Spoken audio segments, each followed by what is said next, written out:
आपण एक कोणती तरी एक व्हॅल्यू घेऊ CXची, याला आपण Cला कनेक्ट करणार आहोत. कनेक्शन्स आपण करतो आहोत. Next step is connect proper range of standard capacitance CS at point C. So this is point C आणि आपल्याला कपॅसिटरची व्हॅल्यू मेजर करायची. तर ही जी आहे हा अननोन कपॅसिटर, हा आपल्याला मेजर करायचा आणि हा आहे आपल्याला नॉन कपॅसिटर, याची व्हॅल्यू आपल्याला माहिती आहे. बघा CS1 याची व्हॅल्यू 0.47 मायक्रो फॅरड. त्यानंतर आहे CS2 याची value 0.22 micro farad. CS3 is 0.1 micro farad. CS4 is 0.047 micro farad. CS5 is 0.022 micro farad. So these are the values of capacitor.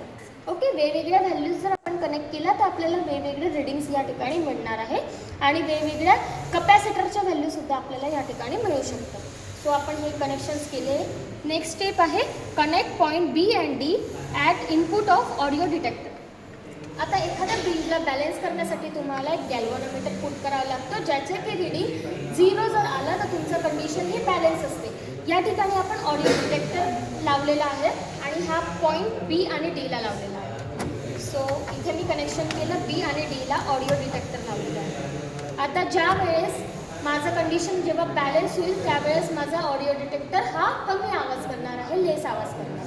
Okay, आता आपल्याला ही जेव्हा ऑन करेल त्यावेळेस तुम्हाला R1 आणि R4च्या व्हॅल्यू व्हॅरी करायच्या. अशा पद्धतीने व्हॅरी करायच्या की जेणेकरून आपल्याला कमीत कमी आवाज इथून यायला पाहिजे. तर हे रँडम असे व्हॅरी होतं. आता आपण व्हॅरी करून बघू. तर खूप सारा मोठा आवाज आहे.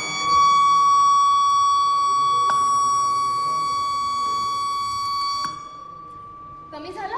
येस.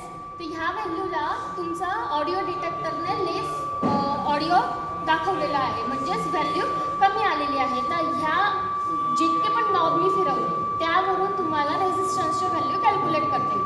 सो हा नॉब 0वर आहे, हा नॉब 2वर आहे. 0 × 10 इज 0 अँड 2 × 100 इज 200. सो R1ची व्हॅल्यू काय झाली? 200. Okay, now this knob is on 0. 0 × 10 is 0 and हा नॉब आहे 200वर. तर 2 × 100 इज 200. सो R4ची व्हॅल्यू पण काय आली? 200. म्हणजे R1 आणि R4ची व्हॅल्यू 200 आलेली आहे. आता हा आहे तुमचा formula. CX is equals to CS R4 divided by R1. R4 तुम्हाला मिळाला 200, R1 तुम्हाला मिळाला 200. 200 divided by 200 is 1 × CS. CS बघा, हा CS आहे आणि आपण 1ला कनेक्ट केलेला आहे. तर CS1ची व्हॅल्यू आहे 0.47. 0.47 × 1 which is equals to unknown कपॅसिटन्सची व्हॅल्यू. सो तुमची अननोन कपॅसिटन्सची व्हॅल्यूसुद्धा काय येईल? 0.47 मायक्रो फॅरड. सो अशा पद्धतीने डिसऑर्टी ब्रिक यूज करून आपल्याला कपॅसिटरची व्हॅल्यू मेजर करता येते. कशी मेजर करणार? तर तुम्हाला R1 आणि R4ची व्हॅल्यू व्हॅरी करायची असते. So thank you.